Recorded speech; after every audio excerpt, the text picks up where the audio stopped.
Look at this image of Glenn Gould.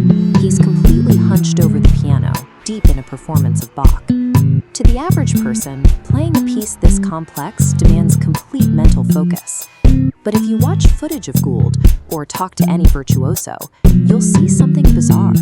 Their hands can fly across the keys in an absolute blur of motion, playing thousands of individual notes, while they casually hold a conversation with someone else in the room.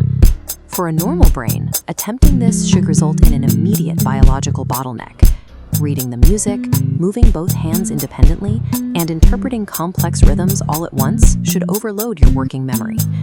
We usually dismiss this ability as muscle memory, but that term is actually a biological misnomer.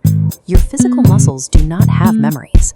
This massive, high-speed computational feat happens entirely within the nervous system. To understand how an expert pulls this off, we have to figure out how their brain anticipates long-term musical structures before they even hit the keys. And for decades, that rapid, predictive processing has been nearly impossible to isolate and measure. The challenge is that music is a continuous, massive stream of information. Hearing one note and then tracking how it connects to a structural change 50 notes later is incredibly difficult to map in the human brain. But recently, researchers found a new way to measure this. They mapped human brainwaves against the artificial neural networks of a 13-layer generative AI transformer model that had been trained on classical music. Training a machine to anticipate the next note effectively created a layer-by-layer computational map of how the human brain processes the exact same information. In layer 1 of the AI model, it registers basic, isolated acoustic data, like the pitch of a single note. Moving to layer 7, the AI recognizes patterns, grouping individual notes by duration and rhythm. By layer 13, it achieves disentangled features, tracking long-term context and seeing relationships across vast distances.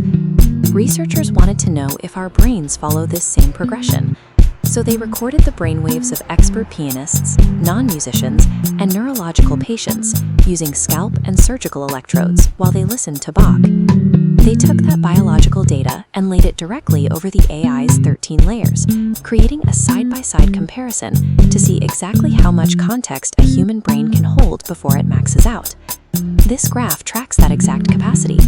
For non-musicians, their brain activity perfectly mirrors the AI's processing up to a point. Once the context window hits 50 to 100 notes, their neural encoding plateaus.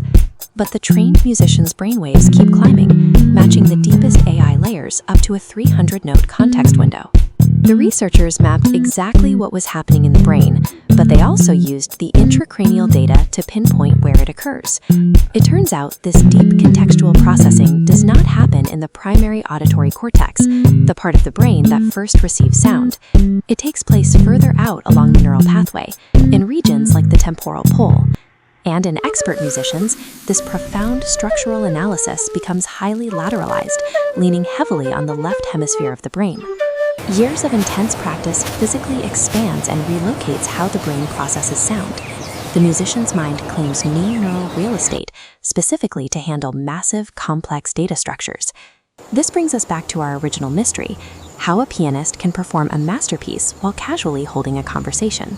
Because the expert's left hemisphere automatically processes those complex, disentangled musical features in the background, it bypasses the need for conscious, step-by-step thinking. As a result, their working memory is freed up. The severe cognitive overload that an amateur feels simply doesn't happen. The musician is no longer bogged down by raw acoustics or worrying about their fingers. Instead, they effortlessly experience the invisible architecture of the entire musical piece as it dynamically builds around them. These generative AI models have become essential research tools, structural mirrors that allow us to finally visualize the staggering scale of human neuroplasticity.